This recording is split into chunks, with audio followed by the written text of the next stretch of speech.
Anda masih menyimak Ruang Publik KBR dengan tema KUHP baru dan hak kesehatan reproduksi yang terancam terpinggirkan. Dan tentunya Anda bisa dengarkan di radio 104,2 MS3 FM bagian yang berada di Jakarta, dan juga Anda bisa langsung streaming di kbr.id dan bisa tonton langsung di channel YouTube Berita KBR. Masih bersama dengan kedua narasumber kita, dari Opsi ada Mas Wawan dan juga dari Jakarta Feminis ada Mbak Naila.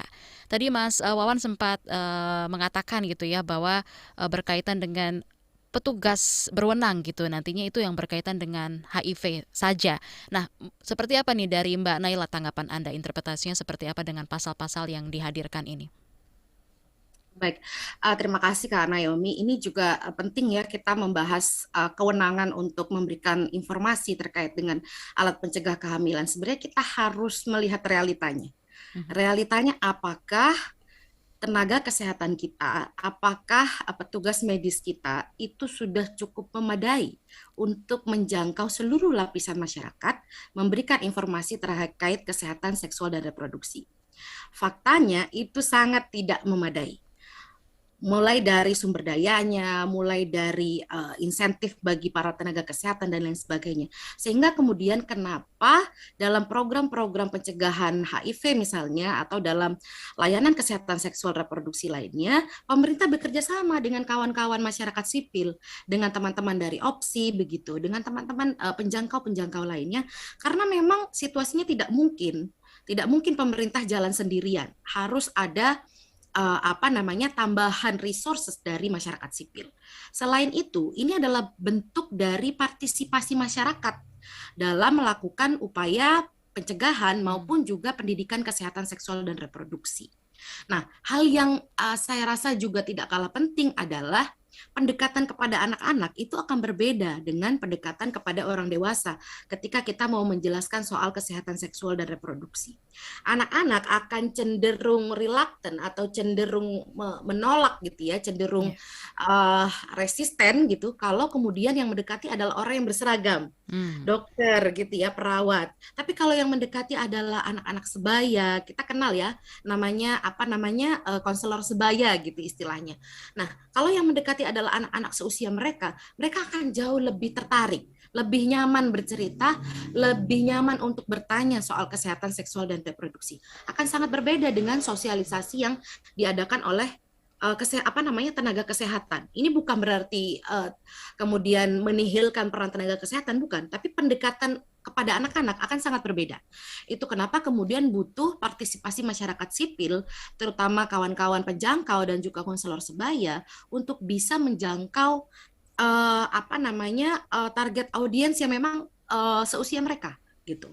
Nah, dari situ kemudian saya setuju sama Kak Wawan tadi, ini nggak boleh eksklusif. Hmm. Jadinya nanti pemerintah akan sangat eksklusif, hanya membatasi tenaga medis atau misalnya kelompok-kelompok tertentu yang sudah dipetakan oleh pemerintah gitu ya.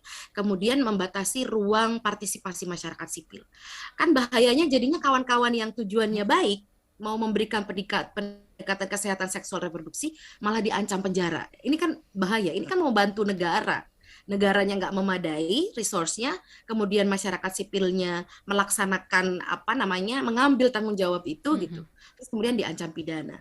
Nah ini salah satu yang akan menjadi kemunduran program-program kesehatan seksual reproduksi yang sudah dicapai dengan baik oleh Kementerian Kesehatan saat ini gitu. Baik. Jadi saya rasa juga harus dipertimbangkan baik-baik pelaksanaan KUHP ini. Nah, Mbak Naila, apakah aturan soal petugas berwenang ini nantinya hanya diatur dalam pasal gitu, kaitannya dengan pengaturan alat pencegahan pada anak saja, atau seperti apa nih, Mbak Naila?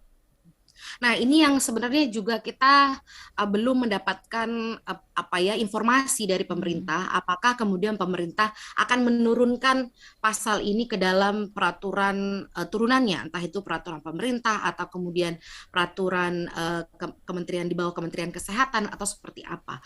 Namun dengan adanya pembatasan dan juga ancaman pidana, ini kan sudah sangat tidak hanya eksklusif ya, tapi juga Ya. sangat punitif ya, menghukum gitu ya terhadap Hmm. teman-teman yang bekerja selama ini.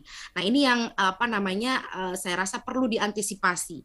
Bagaimana Kementerian Kesehatan ketika misalnya nanti akan membuat peraturan turunan tidak kemudian serta-merta mengamini pasal 410 yang membatasi, bisa memperluas interpretasinya, bisa memperluas penafsiran dari pasal 408 dan 410 demi kepentingan kesehatan kita, demi kepentingan kesehatan publik gitu.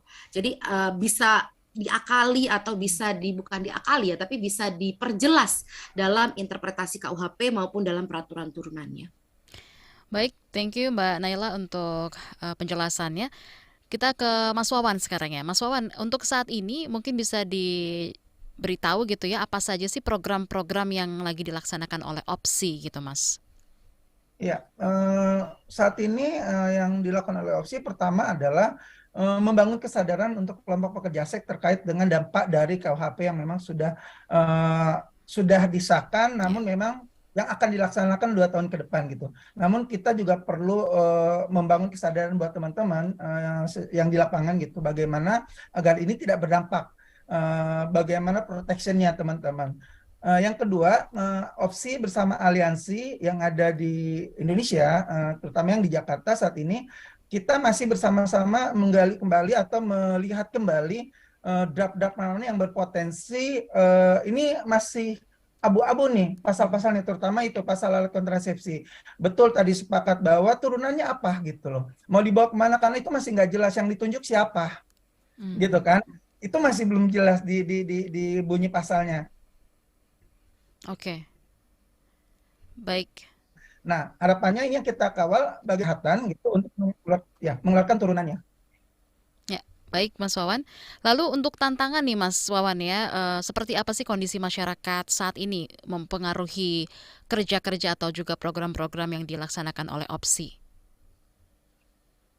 Iya, pertama stigmanya masih tinggi ya, apalagi jika dengan pekerja seks gitu. Ya. Apalagi yang usia remaja yang sudah melakukan transaksi seksual itu menambahkan stigma ganda lagi gitu untuk mereka. Aksesnya mereka tidak dapat apa-apa karena dibatasi dengan Undang-Undang Perlindungan Anak. Yang mereka tidak gampang untuk kita rujuk ke layanan untuk mengecek kesehatan seksual reproduksinya gitu, karena memang harus melalui pendampingan orang tua. Tidak semua kelompok remaja pekerja seks, kelompok remaja yang memang sudah melakukan transaksi seksual itu mau terbuka dengan keluarganya. Sepakat bahwa perlu peer untuk atau komunitas yang sebaya itu yang mendampingi, karena mereka bisa lebih terbuka untuk menceritakan apa sih yang mereka lakukan, apa sih yang mereka butuhkan sebetulnya, apa sih yang ingin mereka dapatkan gitu ya, hak-haknya gitu. Nah, yang kedua adalah saat ini alat kontrasepsi khususnya kondom ini masih menjadi salah satu alat bukti untuk kriminalisasi.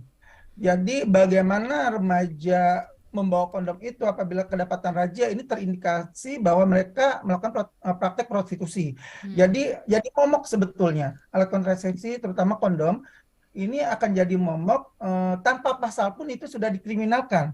Apalagi adanya KUHP ini tambah mensahkan kembali, mengamini kembali bahwa kondom ini alat salah satu alat yang menyebabkan tindakan kriminalisasi bagi teman-teman gitu.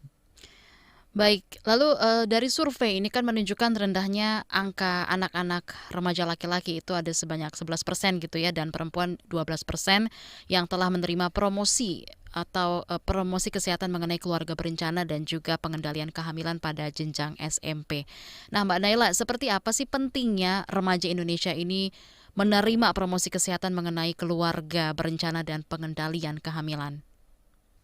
Iya, penting sekali gitu ya. Karena seperti yang tadi disampaikan Kak Naomi di awal bahwa ternyata ada sekitar 55.000 lebih gitu ya angka dispensasi perkawinan, yang artinya ada 55.000 anak gitu ya yang kemudian dinikahkan di dalam usia yang kita bisa bilang belum matang secara psikis maupun secara fisik gitu ya. Dan ini saya rasa yang banyak publik tidak paham resikonya ketika anak-anak tidak punya kematangan psikologis maupun juga kematangan secara biologis, itu bisa berdampak kepada kehidupan dia ke depannya. dia mengalami kehamilan tidak direncanakan gitu misalnya, kemudian mengalami perkawinan anak gitu, dia belum tahu apa itu institusi perkawinan. Apa yang akan dia hadapi dalam institusi perkawinan itu? Orang dewasa saja masih banyak kerepotan menjalani kehidupan rumah tangga, apalagi anak-anak gitu ya.